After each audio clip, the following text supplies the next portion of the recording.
Welcome back to Chow Time Pods. Your host, Red. I got videos today from Hollywood Body Count. Carrie-Anne Moss, Trinity, December 22nd, 2021. Yeah, this movie was so bad, I actually don't even remember watching this movie. Like, not bad, but it wasn't enjoyable like all the other Matrix used to be. The Matrix Resurrections arrived 22 years after the first Matrix debuted on March 31st, 1999, and Dude, the first Matrix was superb. it changed sci-fi forever. Keanu Reeves returned as Neo, but the big upgrade was elevating Carrie-Anne Moss's Trinity from co-pilot to co-chosen one. I don't know how the one became the two. By the finale, she's the one flying while Neo plays passenger. For some, it was a satisfying course correction. For others, For some, I mean, mostly people that are women. I don't think guys were okay. Like, even like the Mandalorian and stuff. All of a sudden, you get a high-powered guy doing all these high-powered things, doing kick-ass things, and all of a sudden, when a girl comes along, he becomes a pansy and she does everything in saving him. Like, what happened to the badass that we saw the last few seasons or the last few movies? it felt like a checkbox update and a franchise more interested in self-referential commentary than bullet time thrills. The marketing didn't scream girl power, but the script's pivot to make Neo and Trinity two halves of the one became a talking point. Some critics praised the equality. My name is Trinity. Detractors saw it as pseudo-progressive window dressing over a limp story with a one. Yeah, that's the thing. I don't think guys hate women protagonists or women main characters or anything. We just hate it when you take our main characters of stories that are beloved to us that we grew up with, then all of a sudden inject a woman into it and make her the main story. That's the problem a lot of audience has. Like, there's a lot of female heroes, a lot of female characters that can be written about or made movies about, but you guys choose to use, intellectual property that has already been established with great, following and everything, and then you change it up. $190 million budget and a day-and-date HBO Max release, it grossed only $157 million worldwide. Worldwide? Dang, it took even loss before marketing and everything.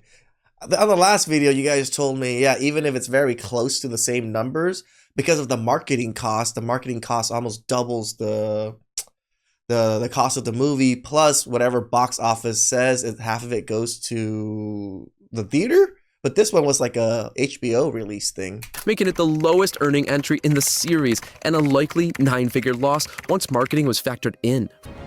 We both love these characters. It's so deeply moving for us. Rotten Tomatoes landed at 63% with critics and audiences alike, and CinemaScore was a middling B-. Moss herself avoided controversy, giving thoughtful interviews about returning to action in her 50s. But even with the original duo back, fans and casual viewers mostly stayed jacked out. Supporters of the franchise were...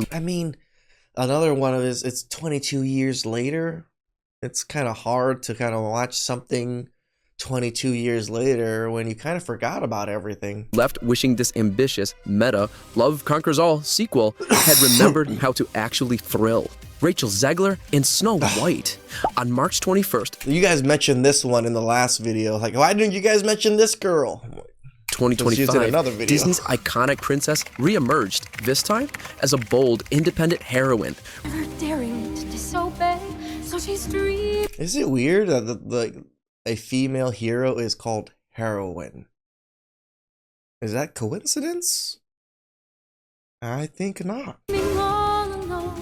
Rachel Zegler's Snow White insisted she wouldn't decide by the prince, anchoring the remake's feminist bent. But those revisions, coupled with her remark that the original Prince Charming literally stalks her, ignited fierce backlash. Speculation even swirled that her agent, Emily Hall, considered dropping her amid the PR firestorm. Though no termination was confirmed, the damage was palpable. Compounding that spin, Disney replaced the traditional seven dwarfs with CGI magical creatures after consulting dwarfism advocate Peter Dinklage, who had publicly criticized the original's portrayal of the characters.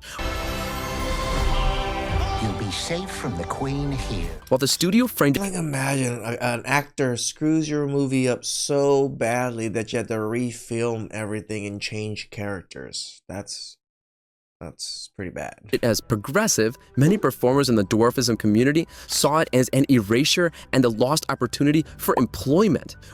Yeah, I think it was a really big deal. A lot of little people, well, I don't know what to call them, dwarves, I think, are super upset at Peter Dinklage because, yeah, he co-signed on, yeah, you don't need dwarves for this. A budget reported between 240 and 270 million. The film pulled in only 205.7 million worldwide. It pulled in more than I thought it would, tell you the truth.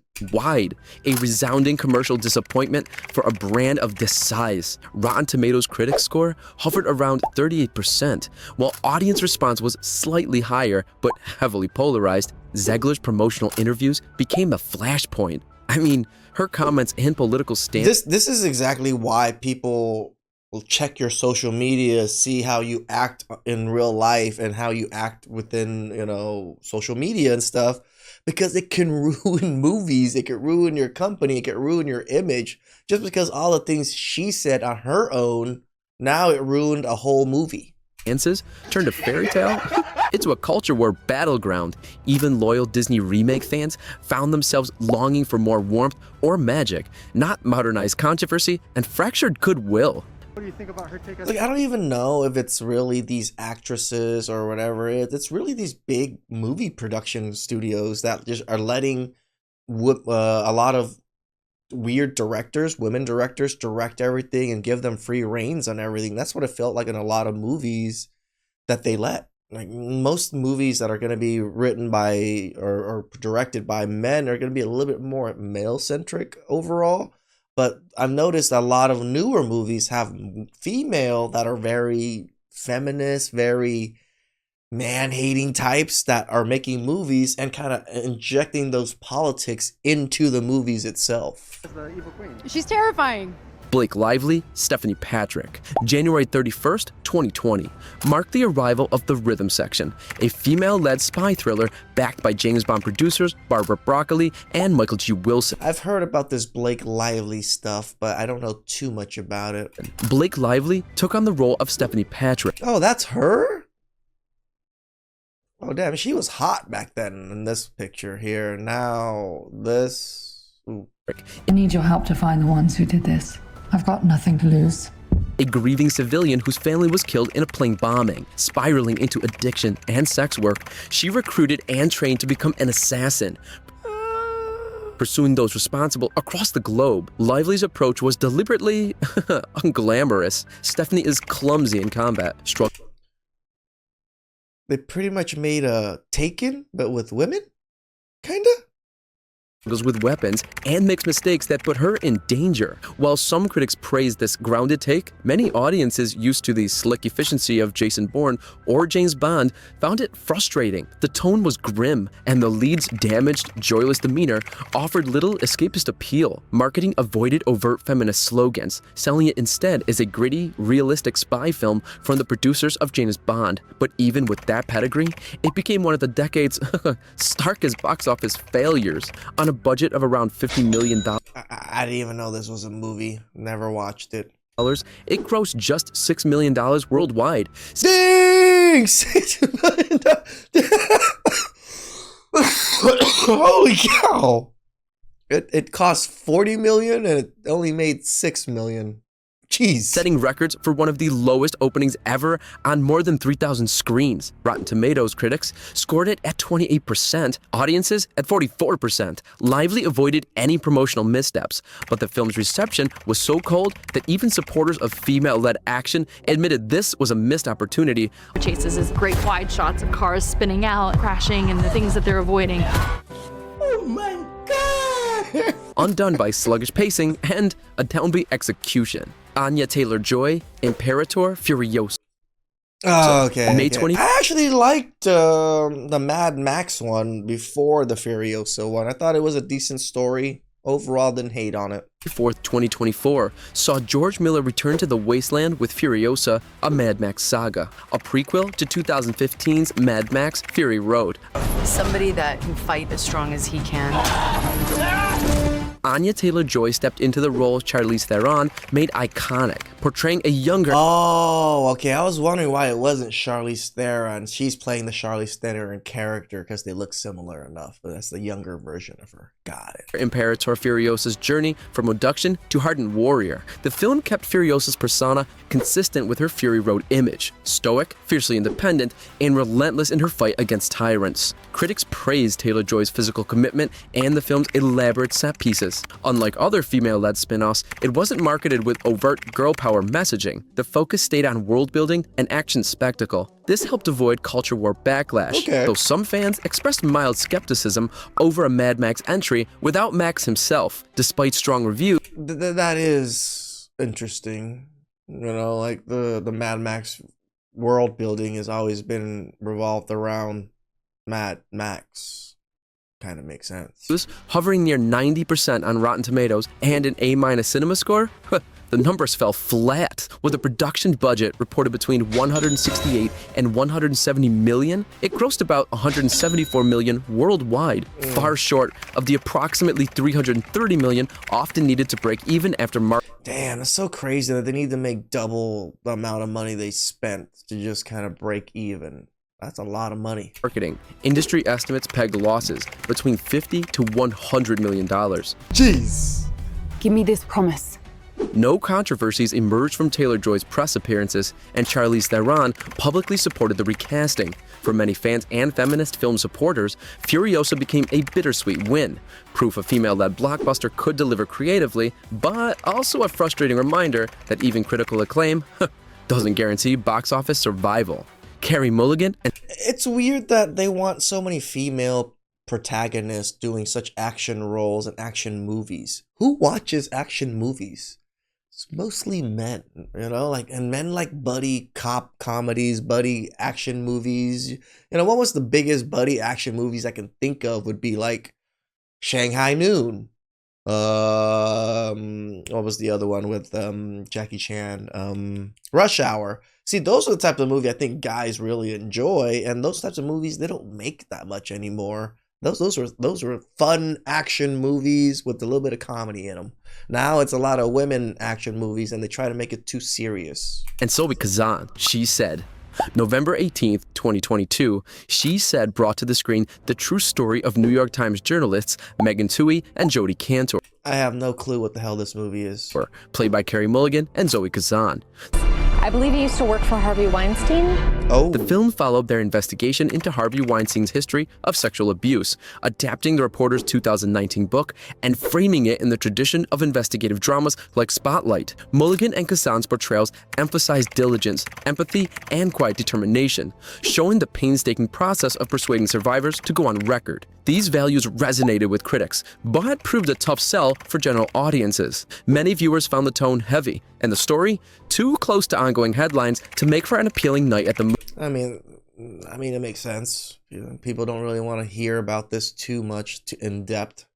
It's not a nice thing to be watching about. movies. Women walked into what they all had reason to believe. The film's feminist message was inherent in its subject, about believing women and holding power to account.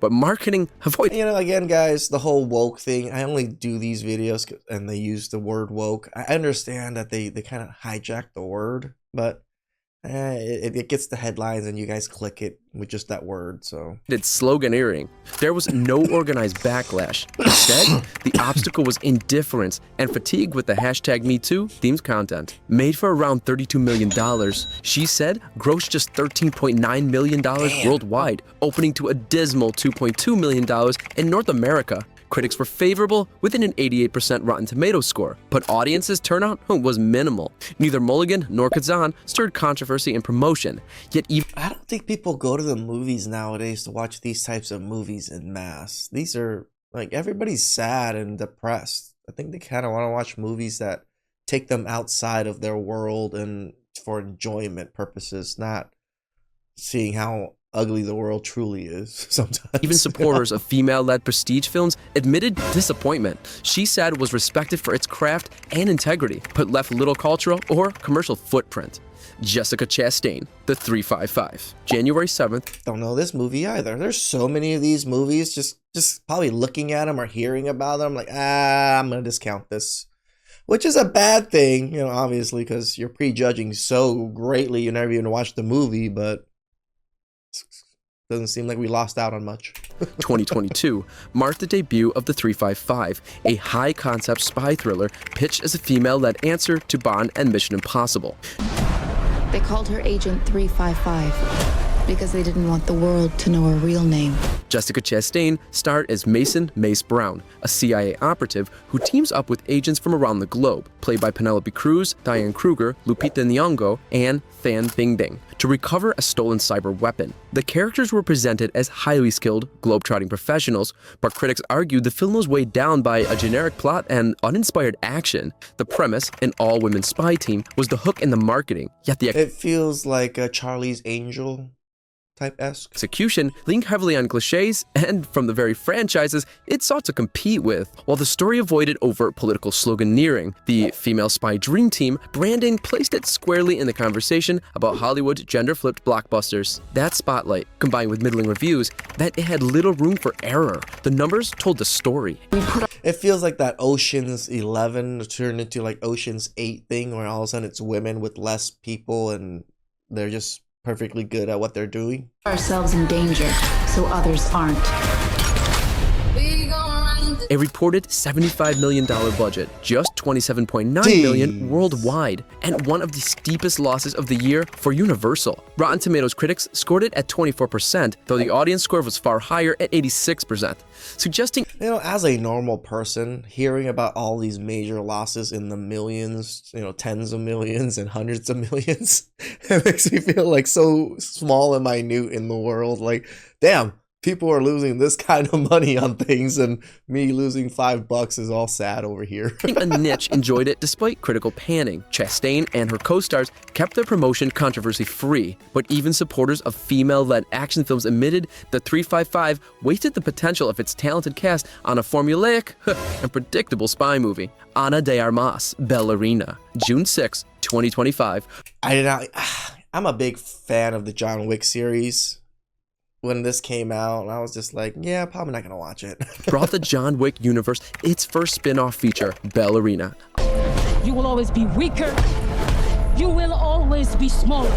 Ana de Armas took center stage as Rooney, a trained dancer turned assassin hunting the killers of her family. Set between the events of John Wick Chapter 3 and Chapter 4, it promised the same neon-lit gun-fu mayhem with a fresh face leading the charge. Rooney's persona matched the franchise DNA, silent focus, lethal precision, and a singular drive for revenge. While critics praised de Armas' physicality and screen presence, some fans of the mainline Wick films saw it as a side story they didn't need. The marketing leaned